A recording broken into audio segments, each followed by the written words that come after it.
el Vaticano establece una comisión para considerar el falso misticismo como un delito. Sí, escuchaste bien. La Iglesia, que siempre ha proclamado la libertad espiritual, ahora busca regular a quienes afirman tener una conexión directa con Dios. ¿Qué motiva realmente esta decisión? El término falso misticismo resulta tan sugestivo como esquivo. Es una expresión que sugiere una espiritualidad distorsionada o engañosa, pero que, en su vaguedad, permite múltiples interpretaciones. El Papa Francisco, ya acusado de generar confusión entre los fieles con sus posiciones ambiguas, parece añadir más incertidumbre al panorama doctrinal al introducir nuevamente este concepto. Durante siglos, teólogos, canonistas e incluso pontífices han discutido el significado de este término, intentando definir sus límites e implicaciones, frecuentemente en desacuerdo entre sí. Históricamente, la etiqueta de falso misticismo ha sido utilizada para describir desviaciones espirituales que la Iglesia consideraba perjudiciales para la auténtica relación con Dios. Por un lado, se condenaron movimientos como el jansenismo, que ofrecía una reinterpretación extremadamente estricta de la misericordia divina. Por otro, experiencias espirituales estáticas fueron señaladas como heréticas cuando desafiaban el control jerárquico de la Iglesia. Pero, ¿cómo se puede definir un fenómeno que cambia según la época y el contexto? En una era de secularización profunda, el falso misticismo podría convertirse en una herramienta conveniente para censurar cualquier experiencia espiritual que se escape del control institucional. Una cuestión provocadora es si el misticismo verdadero es un don divino. ¿Cómo podría una institución humana, por sagrada que sea, determinar con certeza qué es falso?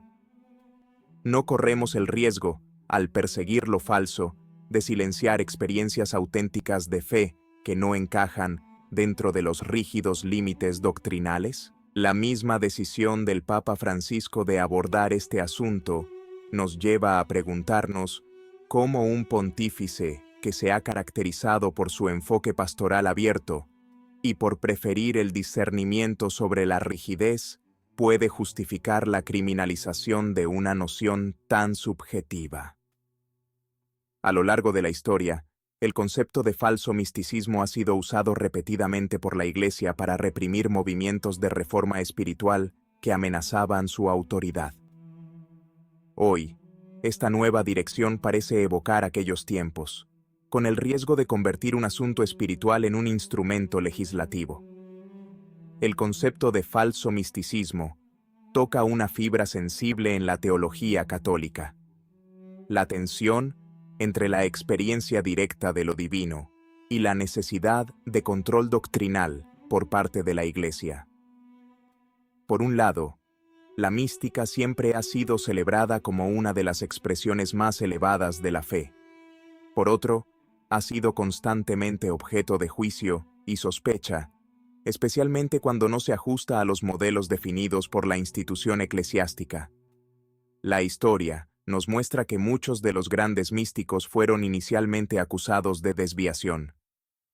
Figuras como Teresa de Ávila o Juan de la Cruz fueron vistas con recelo precisamente porque su espiritualidad parecía escapar al control de los teólogos de su tiempo. La decisión del Papa Francisco de abordar el tema desde un enfoque legislativo surge en este contexto, con todas sus contradicciones. Sí, por un lado, pretende proteger a los fieles de posibles manipulaciones y abusos. Por otro, corre el riesgo de poner en peligro a aquellos que viven una relación auténtica y sincera con Dios, pero que no encajan en una visión estandarizada de la fe. La creación de una comisión para examinar el falso misticismo marca un punto de inflexión que no puede pasar desapercibido, especialmente si se compara con el enfoque pastoral que ha caracterizado su pontificado. Francisco ha sido frecuentemente acusado por sus críticos de adherirse al situacionismo moral, la idea de que cualquier acto moral no puede ser juzgado de forma absoluta, sino en función de las circunstancias, intenciones y contexto, una postura que ha atraído numerosas críticas de quienes defienden el rigor doctrinal. Sin embargo, este mismo Papa, acusado de relativismo, parece ahora querer introducir una norma canónica rígida y aparentemente poco propensa al discernimiento. La propuesta de tipificar el falso misticismo como un crimen canónico parece paradójica. Por un lado, un pontífice que abrió la pastoral a las periferias existenciales, que invocó la misericordia y comprensión para las situaciones más complejas. Por otro, un deseo de control que contrasta abiertamente con la tan proclamada flexibilidad.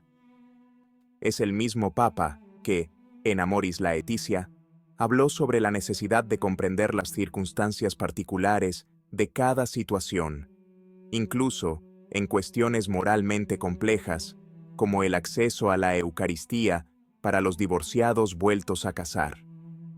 Y fue también Francisco quien subrayó la importancia del discernimiento individual, dejando en manos de pastores y fieles la responsabilidad de encontrar su propio camino en la fe. ¿Cómo es posible conciliar esta apertura con el deseo de codificar rígidamente un concepto tan subjetivo y complejo como el falso misticismo? Este enfoque corre el riesgo de parecer, al menos, incoherente. Por un lado, se sostiene que la moralidad no debe encerrarse en esquemas rígidos. Por otro, se intenta transformar un fenómeno espiritual, fluido y personal, en un asunto normativo. Es como si el mismo Papa que nos exhorta a hacer ruido y abrir puertas, tratara ahora de cerrarlas con mecanismos cada vez más complicados. El deseo de regular el falso misticismo no es solo una cuestión jurídica o teológica, sino que refleja una crisis más profunda, la de una iglesia que lucha por encontrar su lugar en un mundo cada vez más alejado de los valores tradicionales. La creciente secularización y el declive de la práctica religiosa ejercen presión sobre la iglesia, que parece oscilar entre la apertura y el control, entre la inclusión y la rigidez, un aspecto que hace aún más paradójica la propuesta de regular el falso misticismo es su relación con el ecumenismo, uno de los pilares del pontificado de Francisco. Durante años, el Papa ha promovido el diálogo con otras denominaciones cristianas y con otras religiones, intentando construir puentes y derribar muros. Este esfuerzo de apertura y reconciliación se basa en una premisa esencial: valorar las diversas experiencias de fe y espiritualidad, incluso cuando no coincidan con la tradición católica. Pero ¿cómo se puede conciliar esta apertura con el deseo de controlar y regular un fenómeno como el misticismo, que no solo es profundamente personal, sino que a menudo trasciende fronteras religiosas y culturales? El auténtico misticismo siempre ha sido un terreno compartido entre diferentes religiones. El encuentro directo con lo divino en su forma más pura supera las barreras doctrinales.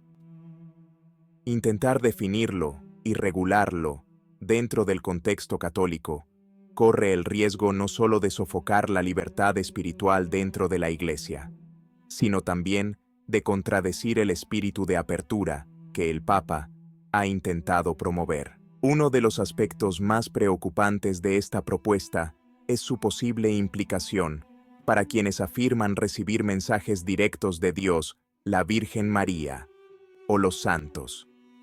Figuras como los videntes de Medjugorje, que ya se encuentran frecuentemente en el centro de la controversia, podrían ser las primeras en ser objeto de escrutinio si el falso misticismo fuera regulado como un delito canónico. ¿Qué suerte les espera a aquellos que afirman tener experiencias sobrenaturales? Regular el falso misticismo parece más una forma de desalentar a los disidentes que un intento auténtico de proteger la fe. En lugar de trascender y guiar a los fieles hacia Dios, esta propuesta reduce lo divino a una lógica terrenal, transformando lo inefable en algo controlable. Como mencionó el Papa Francisco, Nuestra Señora no envía mensajes como si estuviera usando un teléfono, un comentario que, aunque crítico, podría trivializar la dimensión sobrenatural. Existe un riesgo evidente de juzgar la relación directa con Dios y convertir la fe en una cuestión de normas y conformidad, sofocando ese anhelo de infinito que impulsa al cristianismo. Una iglesia que prioriza el control sobre la trascendencia termina traicionando su misión espiritual y divina. ¿Qué opinas? Si te gustó el video, comenta amén. Dios lo bendiga.